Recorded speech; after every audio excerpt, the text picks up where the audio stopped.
Advocates urge disqualification of Trump from 2024 ballot over January 6 riot. The crowd at the Capitol reacted in real time to Trump's tweets and became more violent, according to testimony given on Monday by Danny Hodges, an officer with the Metropolitan Police Department who was hurt during the attack. Image courtesy APAT. The start of a trial on Monday, an advocacy group attorney argued that Donald Trump ought to be barred from Colorado's ballot in the following year's election due to his having incited a violent mob in Washington on January 6, 2021.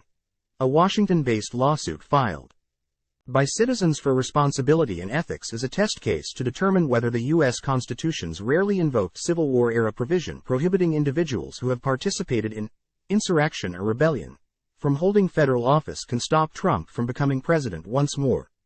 Trump incited a violent mob to attack our Capitol to stop the peaceful transition of power, said Eric Olson, an advocate group's lawyer and representative of voters, during the trial's opening remarks, which took place during a week in Colorado District Court. Prior to the unrest on January 6, the then-President Trump spent weeks disseminating unfounded allegations of widespread voter fraud in the wake of his loss to Democrat Joe Biden in the November 2020 election and urging his followers to demonstrate in Washington. Following that, he exhorted them to march on the U.S. Capitol, where Congress was formally announcing Biden's victory. He didn't ask the rioters to leave until after hours of violence. Scott Gessler, a Trump attorney, refuted claims that the candidate incited violence among his followers and stated that it would be dangerous to remove him from office on the basis of legal theories that have never been embraced by a state or federal court. In his opening statement, Gessler told the court, people should be able to run for office and shouldn't be punished for their speech.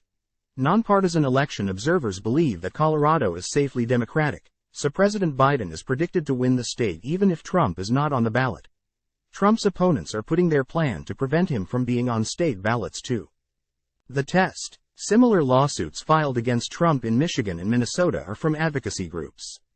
The first case to go to trial is the Colorado one. The crowd at the Capitol reacted in real time to Trump's tweets and became more violent, according to testimony given on Monday by Danny Hodges, an officer with the Metropolitan Police Department who was hurt during the attack. According to Hodges, the throng began punching, kicking, and pushing him before dousing him in pepper spray and stomping him beneath a police shield.